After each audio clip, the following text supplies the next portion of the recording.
Alright, what's up, everybody? We're back with another edition of Everyday Hoops. Hope you guys are having a good one. Today, episode 7 of season 2 of the Look In series, a series where I go through all 30 teams at the end of their season and talk about, kind of recap their season, talk about their future, the state of the team right now, and all the stuff like that. Today's episode is on the Memphis Grizzlies. Got a lot to talk about with this team. Thank you guys for the views on the videos and the shorts recently. I really appreciate it. If you do like the content around here, consider subscribing, like, turn notifications, do all stuff like that. I'd really appreciate it. Really helps out a lot.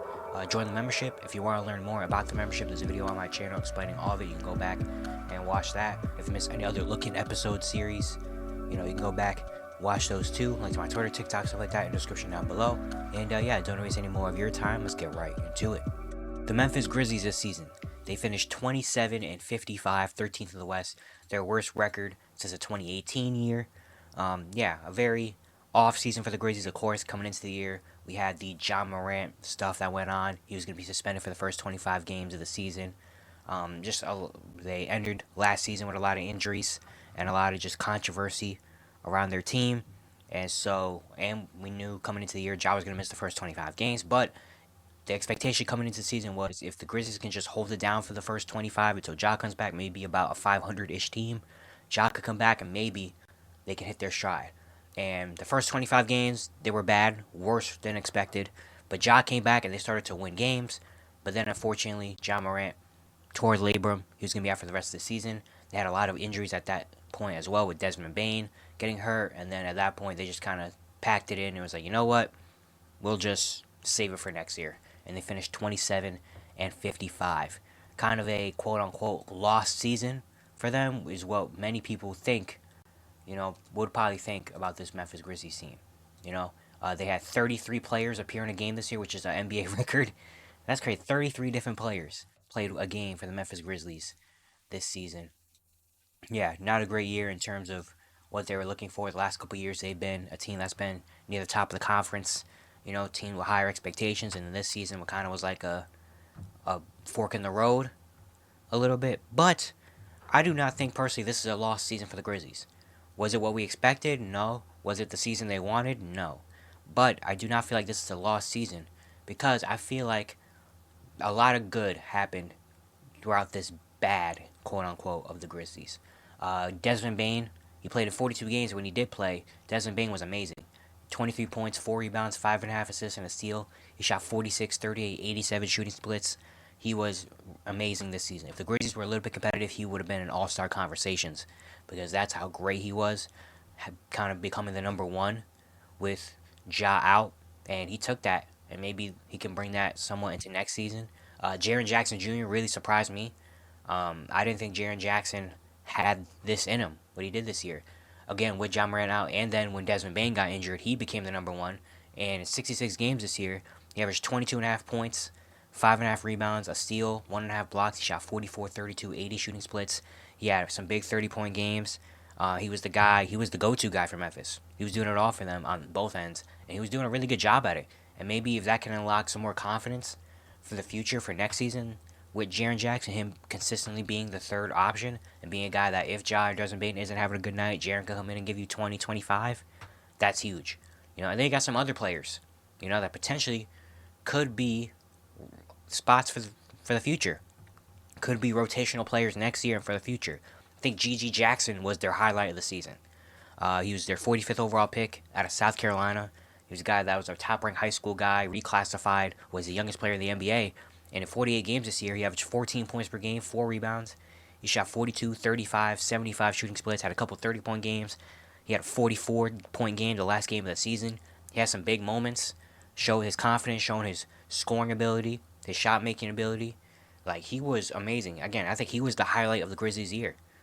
He came in with all the injuries. They kind of let him go a little bit, and he showed that he could be a future guy on this team.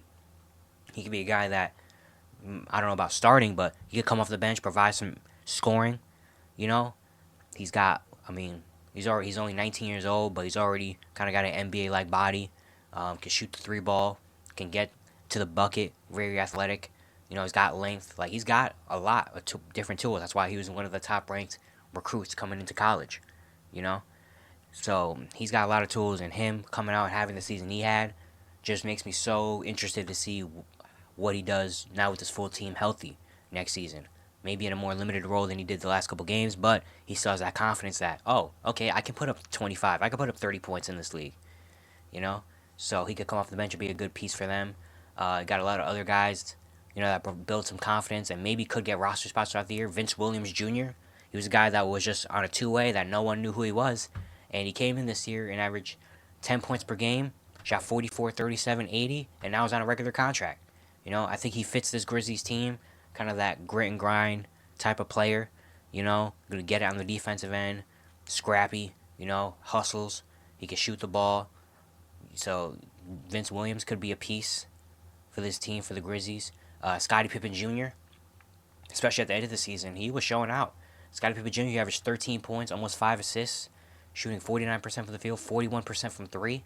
He had some big games at the end of the year, so maybe they believe in him and he could stay on the team, and maybe, they think he's something for the future. Jake LaRavia, in the last, 3 or 4 games of the season, he was going crazy, you know?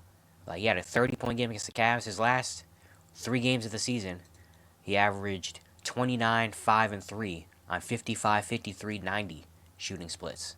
He was a first-round pick last season out of Wake Forest, so maybe he's got confidence now to come in the next year and be good. The Grizzlies found some players, I think, in this loss, quote unquote, lost season that now have confidence. And now coming into next year, you can throw them out there, if you need them. And I think they'll be ready, which I think is a really nice thing. This Grizzlies team, I really like, I'm really excited for this Grizzlies team next season and for the future. Because I think they're set up to have an amazing season next year. They kind of took this year, to kind of build up the young players. They traded a lot of players to get some salary cap open. They have good picks. They build up some young players to have confidence. And next year, I feel like it's going to be a big year.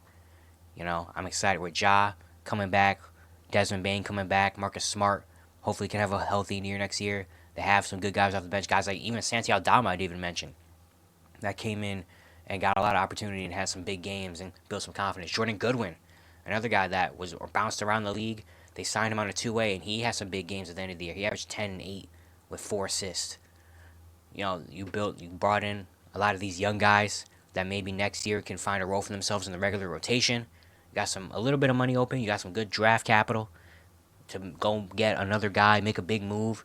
I think this Grizzlies team is set up to have a really nice year next season. I get a feeling that the Grizzlies are going to come out next year and be really good, and that just makes the West a whole lot more interesting because this year it already was so close. And you didn't have the Memphis Grizzlies, or usually are one of the top teams in the West. So them coming back next year is only going to make the West even crazier. But let's talk about the offseason. I mentioned draft picks. This year in the NBA draft, they're going to have a lottery pick. Right now it's projected at number 7. So they're going to have a really nice pick in this draft. Do they keep it? Or do they draft? Who knows? I wouldn't mind either decision, to be honest. If they do trade it to potentially go get, another key starter or something like that, I think that would be a nice move. They have that in their back pocket. But I also feel like this is a draft where, again, I've been saying in the last couple of videos, there might not be superstar talent, but I think there's some really good role players and really good winning players in this draft. And with the way the Grizzlies are set up, getting those type of role players, especially on rookie contracts, is going to be nice. So I definitely think the Grizzlies, if they do keep their pick, if they have some good options, I think a 3-4, some forwards would be nice. They have a lot of guards in Ja, Desmond Bain, Marcus Smart now on the team. I think some forwards or maybe even a big man could be good. Looking at some forwards, I think maybe Cody Williams out of Colorado. Dalton Connect. I'm looking at Dalton Connect. I don't know. I just really like the sign of Dalton Connect with the Memphis Grizzlies. I think that would be a nice pick. A senior, can do a lot of different things. Doesn't need the ball in his hands. Can play off ball with John. Doesn't be another shooter out there on the court, but also can give it on the defensive end. I think that's a nice pick right there. Even Stephon Castle, I wouldn't mind. Someone that can help on the defensive end, and then maybe you can develop him into something more, but he doesn't have to be something crazy. I think Reed Shepard could fit anywhere. Even Matas Buzelis, if you want to take a chance on him out of the G League. Ron Holland, if you want to take a chance on him. depending on where you end up. Even like Donovan Clingan, they did trade away Steven Adams, so if they don't think Jaren Jackson could be a full-time five, I want some more size, I think Donovan Clingan could be a nice fit for this Grizzlies team. I think the Grizzlies have some good options here at this draft. I like this pick, this lottery pick for the Grizzlies if they do intend to keep it, because I feel like there's a lot of good wings out there. I think that can really help them. I think can really fit this team. They're also going to have a couple second-round picks. Right now they're projected at number 39 and number 57. So maybe you get some more talent in the second round, some more wing depth to help. And then look at free agency. They don't have a lot of cap space right now. Looking at some of their free agents, the only really big free agents, I guess, for them, Luke Kennard has a team option. I don't know if they're going to keep him around. But then after that, like Yuta Watanabe's got a player option. Okay, Lamar Stevens is going to be a free agent. Jordan Goodwin is a restricted free agent. I like Jordan Goodwin, but I don't know if the Grizzlies are going to keep him around. I think someone's going to pick him up, though, because I think he's a good player. But I think, again, I really think this Grizzlies team is set up to have some big moves this offseason and to be back right in the mix next season. Again, they have draft capital now. They got some guys maybe they could flip. Maybe they have a lot of young players. Maybe if they don't really feel Zaire Williams, or maybe they could take like Jake LaRavia or someone that got built up during the season. They could flip him. They also have some couple future picks, that they can flip as well. They've been in talks the last couple of years for Mikal Bridges. I think that's a really good move, especially with the way Brooklyn is right now, which, by the way, the next looking is going to be on the Brooklyn Nets, so stay tuned for that later. But I think the Grizzlies are set up. I think the Grizzlies are really set up to have a big off season and to come in next year and be right back near the top of the Western Conference again. I really think they do. So this quote-unquote lost season for Memphis might have been a blessing in disguise for this team to really come in next year and do some great things. But yeah, it's going to be here for today. Hope you guys enjoyed. And once again, if you like the content around here, consider subscribing, turn notifications, do all stuff like that. I'd really appreciate it. Really upset a lot. Again, if you missed any other look-in episodes, you can go back and watch those on the channel. And yeah, I'll see you guys tomorrow.